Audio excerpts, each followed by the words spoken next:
Assalamualaikum dan salam sejahtera. Saya Nur Amira Usna binti Zainal, nombor matrik S61845. Saya dari program Sarjana Muda Pengurusan Maritim dan merupakan menti kepada mentor Dr. Jagan Javan. Video ini bertujuan untuk saya membentangkan tentang elemen citra bagi kursus MPU 3312 Apresiasi Alam dan Warisan Laut. 3 elemen citra yang dipilih ialah komunikasi, kerohanian dan keusahawanan. Dan kami juga wajib menyertai 2 program bagi setiap elemen yang dipilih. Elemen yang pertama, elemen komunikasi. Program pertama yang saya sertai adalah Bicara Bila Minda Sihat, #Let's Talk Minda Sihat, yang bertarikh pada 17 Disember 2021 pada masa 8 sehingga 9.30 malam. Bertempat di Cisco Webex dan anjuran Kelab Geosains UMT, Fakulti Sains dan Kitaran Marine, Universiti Malaysia Terengganu. Antara objektif program ini adalah yang pertama, pelajar dapat membezakan dan mengenal pasti simptom-simptom stres, gelisah dan kemurungan.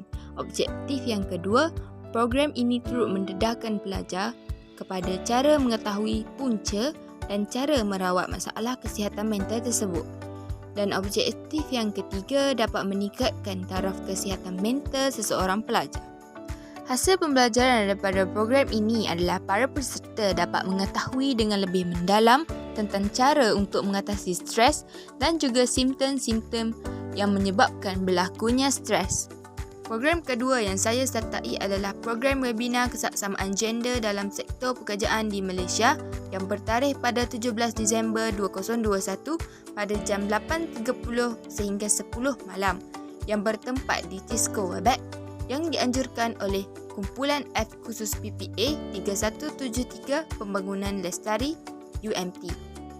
Antara objektif program ini adalah yang pertama, untuk mewujudkan kesedaran dan kepekaan terhadap golongan pelajar mengenai kesaksamaan gender dalam sektor pekerjaan.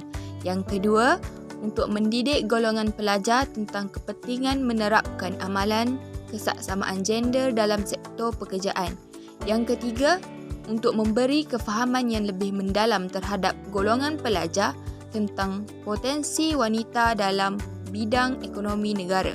Dan yang keempat, untuk memberikan galakan dan keyakinan pada golongan pelajar dalam menceburi bidang pekerjaan yang diminati tanpa mengetengahkan isu jantina. Hasil pembelajaran yang diperolehi daripada menyertai program ini adalah para peserta dapat mengetahui kepentingan menerapkan amalan kesaksamaan gender dan juga mengetahui bahawa golongan wanita juga berpotensi untuk melibatkan diri dalam sektor pekerjaan yang diminati oleh mereka tanpa mengetengahkan isu jantina. Elemen yang kedua adalah elemen kerohanian. Program yang pertama yang saya sertai adalah program Ceramah Maulidur Rasul, iktibar daripada perjalanan hidup Nabi Muhammad SAW yang bertarikh pada 3 Disember 2022 pada jam 9 sehingga 10.15 malam yang bertempat di YouTube Live yang dianjurkan oleh Kelab Comtech UMT. Antara objektif program ini adalah yang pertama, untuk meningkatkan ketakwaan dalam diri peserta dengan menjadikan Nabi Muhammad SAW sebagai contoh teladan. Yang kedua, memberikan pendedahan kepada peserta mengenai sejarah hidup Nabi Muhammad SAW. Dan yang ketiga, meningkatkan semangat bagi peserta untuk menjadi insan yang lebih baik berbanding sebelumnya. Hasil pembelajaran yang diperolehi daripada menyertai program ini, para peserta dapat mencontohi contoh-contoh teladan daripada sejarah hidup Nabi Muhammad SAW dan dapat memperbaiki diri ke arah yang lebih baik. Elemen yang ketiga adalah elemen keusahawanan. Program pertama yang saya sertai adalah program perkongsian geran agropreneur muda yang bertarikh pada 10 Januari 2022 pada jam 2 petang sehingga 5 petang yang bertempat di platform Cisco Webex yang dianjurkan oleh Kelab Integra UMT. Objektif program ini adalah untuk menarik minat pelajar dalam menceburi bidang agro makanan setelah tamat graduasi Yang kedua, menyediakan platform awal kepada pelajar untuk merancang perjalanan kerjaya di dalam bidang sektor agro makanan. Dan yang ketiga, membantu melahirkan pelajar yang mempunyai semangat agropreneur yang kuat serta mampu menghadapi cabaran yang bakal dialami di dalam bidang sektor agro makanan. Hasil pembelajaran yang diperolehi daripada menyertai program ini, peserta dapat mempelajari ilmu tentang cara untuk memajukan perniagaan dan juga strategi untuk menjadikan perniagaan lebih maju pada masa yang akan datang. Program kedua yang saya sertai adalah program webinar peluang agropreneur berdepan World Food Crisis yang bertarikh pada 16 Jun 2022 pada jam 8.30 sehingga 10.30 malam yang bertempat di platform Cisco Webex yang dianjurkan oleh Kelab MyAgroSys dengan kerjasama Pusat Keusahawanan dan Kerjaya CEC UMT.